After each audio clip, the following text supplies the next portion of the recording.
तो बच्चों जैसे कि स्टेटमेंट देख रहे हो क्लास 10th की एक्सरसाइज 1.1 का क्वेश्चन नंबर 2, जो कि बच्चों को टफेस्ट लगता है।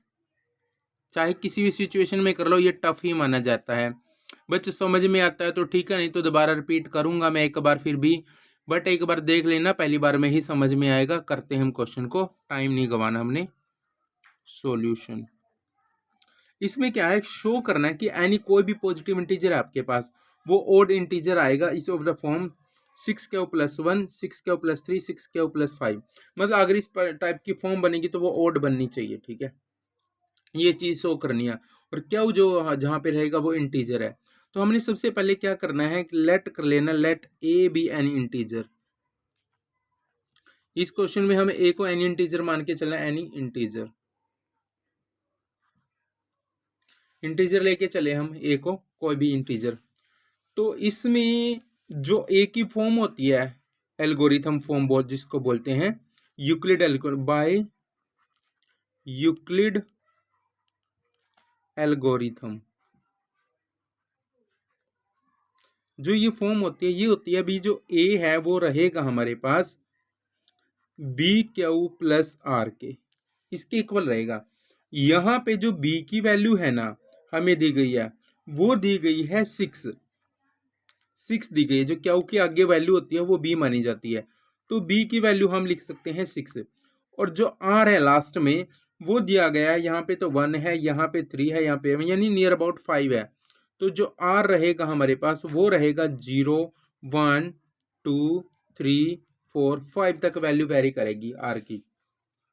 इसके बाद आपने क्या करना है, अगर मैं R की वैल्यू 0 लेता हूं, इफ R हमारे पास 0 लेता हूं, तो फंक्शन ऑड रहेगा या इवन।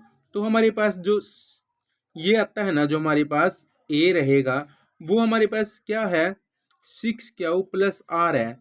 यहाँ पे R की वैल्यू मैं 0 ले रहा हूँ, तो ए हमारे पास क्या आ जाएगा, 6Q+0।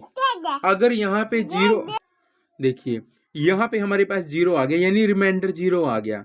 तो रिमाइंडर 0 आने का, अब क्या की वैल्यू यहाँ पे कुछ भी रख लो आप, 1, 2, 3, 4, 5, वो 6 का मल्टीपल बनेगा। इसका मतलब ये तो बनेगा इवन फंक्शन।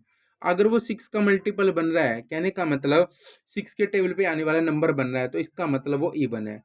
उसके बाद हमारे पास आता है, अगर ए हमारे पास 6Q, रिमाइंडर हमारे पास R की वैल्यू 1 रख दूं, तो यहाँ पे 1, 2, 3 कुछ भी रखो इसकी जगह पे, मान लो यहाँ 2 रख दिया, तो 6 दूनी 12 प्लस में 1 13 बन जाएगा। यानी हमारे पास 6 के टेबल पे नहीं आता 13, तो इसका मतलब ये ओड नंबर बनेगा, ओड बनेगा। उसके बाद हमें 4 लेना है, A=R की वैल्यू 6, मतलब 4 लेनी है, नहीं 4 क्या 2 लेनी है, 6Q+2। अब यहाँ पे Q की वैल्यू कोई भी रख के देखो, कोई भी रख के देखो आप, मतलब वैल्यू है ना वो हमारे पास क्या रहेगी।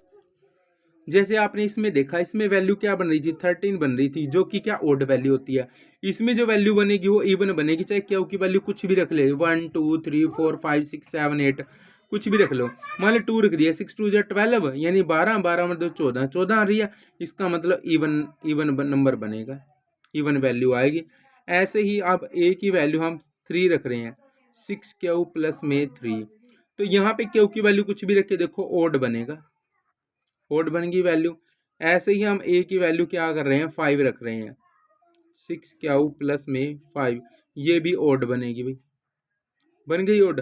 तो ये जो क्वेश्चन में पूछा गया वो क्या पूछा गया है कि आपने शो करना है, क्या करना है, शो करना है कि that any positive odd integer, जो ओड इंटीजर होगा कोई भी पॉजिटिव होना चाहिए, odd integer is the form, वो इस फॉर्म में होगा भाई, ये वाले नंबर और ये वाला नंबर, ये वाले ओड आएगा इन पे, तो ओड ही तो आया है। यहाँ पे हमने जब 1 लिया तब भी ओड आया, ओड नंबर बन रहा है। जब हमने 3 लिया तब भी ओड बन रहा है, जब हमने 5 लिया तब भी ओड बन रहा है। तो हम बोलेंगे देयरफॉर, हम लिखेंगे therefore for any positive integer Q A will be odd. तो ए क्या बन रहा है, ओड बन रहा है। तो यहां तक हमारा क्वेश्चन था। अगर बच्चों या साथियों अच्छी लगी वीडियो तो लाइक, कमेंट और शेयर जरूर कर लेना, और चैनल को सब्सक्राइब करना मत भूलना, ताकि नेक्स्ट वीडियो जो भी आए तो वहां से आप नेक्स्ट सम जब भी मैं डालूंगा आपके पास सबसे पहले नोटिफिकेशन आ जाएगा उसका।